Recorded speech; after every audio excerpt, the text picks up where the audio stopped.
Hari ini saya akan menyampaikan hasil penyelidikan dan penyidikan terhadap meninggalnya YP di lokasi yang sudah kita ketahui. Ada beberapa analisa yang ingin saya sampaikan pada kegiatan hasil penyelidikan. Yang pertama adalah tentang masalah TKP, hasilnya seperti apa nanti. Kemudian yang kedua adalah hasil dari lapor. Yang ketiga hasil dari kedokteran forensik. Yang keempat nanti akan saya sampaikan hasil analisa CDR. Terus kemudian yang kelima adalah hasil pemeriksaan para saksi. Kita masuk ke yang pertama. Yang pertama adalah tentang hasil temuan di TKP. Saya berikan gambaran sebagai berikut. Dari olah TKP yang pertama didapatkan fakta bahwa motor korban yaitu Honda Beat terparkir dengan rapih di sebelah kiri TKP. Di sebelah kiri TKP, yang kita sebut TKP adalah tempat ditemukannya jenazah. Motor terparkir rapi. Kemudian nanti akan dikaitkan dengan penjelasan daripada saksi bahwa motor pada saat jam 12 malam tanggal 7 Juli malam jam 12 belum ditemukan oleh yang ronda, sudah dilakukan pemeriksaan saksi terhadap yang bersangkutan. Kemudian setelah melakukan ronda dan berputar kembali, pada pukul 02 dini hari pagi motor ditemukan. Maka perkiraan kejadian adalah di jam 12.00 sampai dengan jam 2 dini hari pagi. Dari motor yang terparkir rapi di sebelah.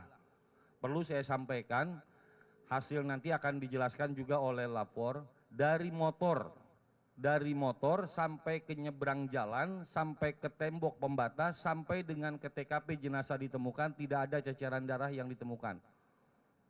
Itu dari TKP tentang masalah parkir motor. Motor dalam kondisi rapi, kunci motor tergantung. Tidak ada luka atau bekas kecelakaan ataupun apapun di dalam motor, masih dalam keadaan mulus. Itu fakta yang pertama. Fakta yang kedua, telah dilakukan pemeriksaan di TKP, tidak ada ceceran darah di tempat lain. Kecuali di tempat di mana korban jatuh terlungkup. Kemudian ada puncratan darah, di tembok dekat itu, sedikit sekali. Nanti akan dijelaskan lebih detailnya. Dan kemudian sudah diambil sampel darah itu adalah darah milik korban. Tidak ada ceceran darah kecuali yang ada di badan. Karena terlungkup maka ada ceceran darah di sana. Nanti akan dijelaskan apa arti itu semuanya dan bagaimana kaitannya dengan penyidikan. Saya lanjut rekan-rekan. Yang ketiga, setelah korban ditemukan, dicek keseluruhan barang milik korban, tidak ada yang hilang.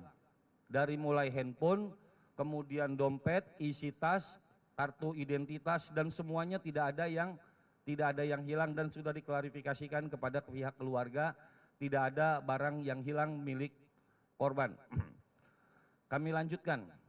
Pada saat olah TKP, jenazah dalam keadaan terlungkup, kemudian dibalik ditemukan pisau, sebilah pisau. Pisau terletak di bawah badan korban. Kalau kita lihat foto yang sudah beredar di rekan-rekan media, foto dari atas korban, tangan korban tidak terlihat. Ini asumsinya tangan korban tertindih di bawah. Dan di bawah ada pisau. Penyidik menduga kuat bahwa pisau itulah yang digunakan sebagai alat untuk melukai korban. Satu bilah pisau itu ditemukan saat ada di TKP. Nanti ada kaitannya dengan penjelasan berikutnya. Ini yang di TKP dulu ya, nanti berkembang. Kemudian di TKP juga ditemukan rambut dari hasil olah TKP berikutnya. Rambut ini juga sudah dicek dan ini adalah milik korban. Perlu saya sampaikan kepada rekan-rekan semua, kondisi malam di TKP yang diperkirakan kejadian jam 12 sampai jam 2 tadi kondisinya sepi, Pak. Warung depan, toko-toko warung depan situ juga sudah tutup kurang lebih jam 8 sampai jam 10 itu sudah tutup. Sehingga jalan itu sepi, tidak ada CCTV di sana.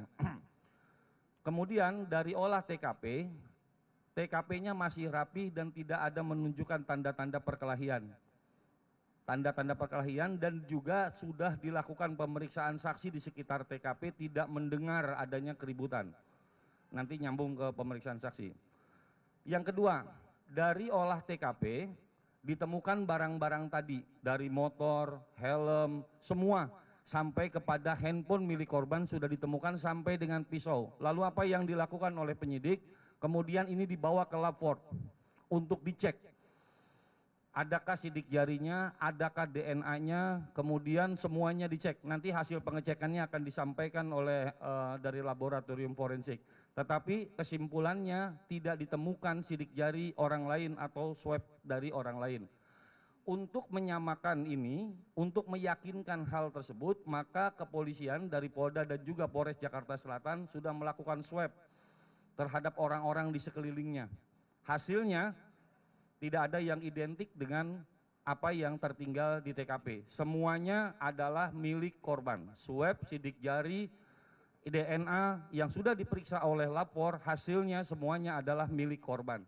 Tidak melihat adanya kehadiran orang lain di sana berdasarkan hasil dari lapor. Yang ketiga ini swab-swab semua. Pisau, terhadap pisau itu pun nyata. Pisau adalah yang di ujungnya itu jelas punya DNA-nya adalah DNA punya korban. Artinya pisau itulah yang digunakan dari TKP, dari analisa lapor. Yakinlah bahwa pisau itulah yang digunakan untuk melukai korban. Hasilnya DNA-nya adalah DNA korban, baik depannya maupun gagangnya. Itu dua analisa, analisa TKP dan analisa lapor. Saya masuk ke yang ketiga, adalah analisa berdasarkan kedokteran forensik. Dokternya juga hadir di sini yang melakukan otopsi terhadap korban. Secara singkat dapat saya sampaikan bahwa yang pertama, tidak terdapat luka lain. Tidak terdapat luka lain kecuali luka di dada dan di leher. Kecuali luka di dada dan di leher, tidak ada luka lain, baik lecet maupun akibat benturan benda tumpul. Nanti dijelaskan oleh dokter. Kemudian jenazah yang diperiksa, hasilnya diperkirakan meninggal 2 atau 3 hari sebelum pemeriksaan. Pemeriksaan dilakukan pada tanggal 10 setelah korban ditemukan dan kemudian analisa motor ditemukan itu tanggal 7 atau malam atau dini hari jam tanggal 8, 2 atau 3 hari. Kurang lebih nyambung dengan hasil pemeriksaan forensik dengan pemeriksaan di TKP. Rekan-rekan sekalian, kemudian kami sampaikan bukti pendukung yang lain. Yang pertama, setelah korban tidak ada TKP, tidak ada sidik jari, tidak ada swab lain, barang tidak ada yang hilang, motor tidak hilang, semuanya tidak hilang. Kemudian posisi korban seperti itu, hasil lapornya seperti itu, hasil kedokteran forensiknya tadi sudah saya sampaikan. Lalu kita bertanya, bagaimana dengan pisau, dari mana datangnya pisau gitu. Pisau adalah alat yang diduga kuat untuk melukai. Dari mana datangnya pisau ini? Kemudian kita masuk kepada bukti pendukung. Yang pertama adalah CCTV di Edge Hardware yang ada di Rempoa. Pisau tersebut memiliki merek khas khusus. Kemudian penyidik melakukan penyelusuran dari mana datangnya pisau ini. Yang menjual hanya toko itu. Hanya toko itu. Ini setelah itu sebentar ini kami tampilkan screenshot saja hasil daripada CCTV yang ada di Edge Hardware. Mungkin ini bisa kami ceritakan sebagai berikut. Pada pukul kurang lebih jam 14.20, 14.21, saya masuk dulu ya, balik dulu supaya nggak bingung. Ke pisau. Pisau dari mana datangnya, punya merek khusus, adanya di Edge Hardware. Kemudian dilakukan pemeriksaan. Ada berapa banyak pisau yang laku jenis ini? 1 minggu terakhir hasil pemeriksaan hanya 1 pisau yang laku transaksinya. Kapan itu? Beberapa hari yang lalu. Kemudian lakukan CCTV. Dicek CCTV-nya, kemudian didapatkan fakta bahwa yang membeli pisau itu adalah korban sendiri. CCTV-nya ada, bisa dilihat, ini sebagai contoh saja kami ambilkan bukti pendukung. Nah, tahan dulu lah, foto-foto dulu. Perlu kami sampaikan, pada saat membeli pisau tersebut, orang tersebut tertangkap di CCTV dan pakaian yang digunakan semuanya ada sama dengan yang ada pada saat jenazah ditemukan. Jadi pisau itu yang digunakan sebagai alat dibelinya sendiri.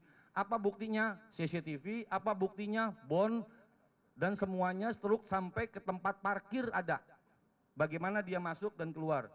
Perlu juga kami sampaikan bahwa waktu dia masuk sampai dengan keluar hanya 8 menit.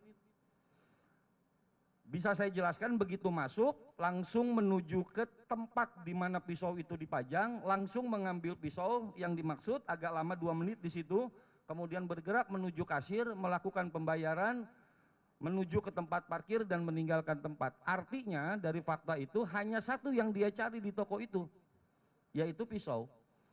Dengan asumsi masuk hanya 8 menit dan menuju ke tempat di sana, selesai milih, datang lagi ke kasir, kemudian ke tempat parkir dan meninggalkan tempat menuju ke kantornya. Ini adalah bukti pendukung untuk yang mendukung fakta-fakta yang tadi. Kemudian yang kedua, yang selanjutnya, ini udah poin yang keberapa? Yang selanjutnya adalah tentang masalah analisa mengenai CDR. Apa benar dia yang membeli? Maka dilakukan analisa CDR, CDR-nya code data record, posisi korban pada saat jam tersebut sesuai dengan CCTV berada di lokasi itu. Berada di lokasi itu, rutenya adalah rute perjalanan dia dari kantor menuju rumah atau sebaliknya. Ini analisa CDR-nya. Nanti kita tidak perlu terlalu dalam, sehingga dapat saya sampaikan pada tanggal 7-6 itu tercovernya di daerah sana semua. Ada MSDN-nya atau analisa terhadap CDR tersebut. Ini kemudian yang kedua, yang selanjutnya adalah analisa berdasarkan CDR tentang code data recordnya dan juga WA dan lain sebagainya, tidak ada yang mencurigakan, tidak ada ancaman dari luar ataupun yang lain-lain. Kemudian selanjutnya dari transaksi keuangan.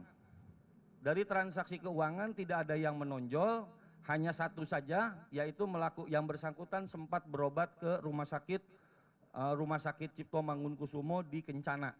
Nanti untuk apa itu akan kami sampaikan berikutnya. Tetapi dari analisa keuangan, dia memiliki dua di BCA, satu di Mandiri ya, satu di Mandiri. Ketiganya tidak ada menunjukkan transaksi yang mencurigakan. Handphonenya juga tidak ada ancaman yang mencurigakan atau yang lain-lain. Rekan-rekan sekalian, itu adalah gambaran apa yang terjadi dari TKP sampai dengan yang bersangkutan meninggal dunia. Ada beberapa CCTV, ada dukungan TKP dan lain sebagainya, nanti akan diperjelas oleh teman-teman yang lain. Kemudian analisa dari pemeriksaan saksi.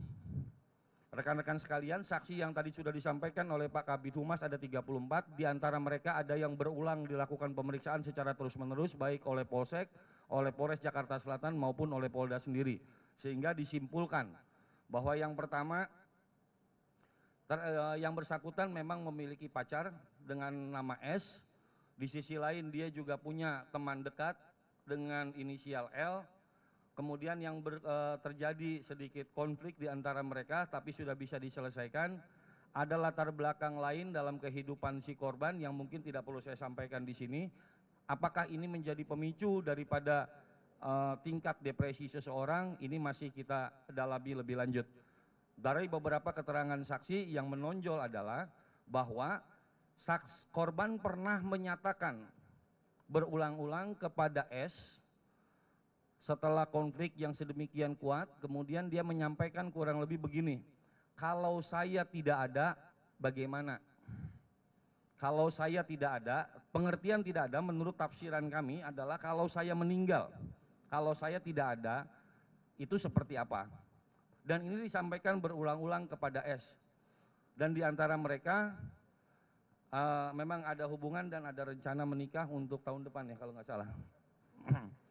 Rekan-rekan, itu sekilas perjalanan daripada apa yang didapatkan oleh penyelidikan dan penyidikan dari Polda bekerjasama dengan Jakarta Selatan dan juga Polsek Pesanggerahan. Hal-hal lain nanti akan kita kembalikan kepada Pak Kabid Humas, mungkin akan berkembang di prosesi tanya jawab. Silakan Pak Kabid, terima kasih. Oke, terima kasih.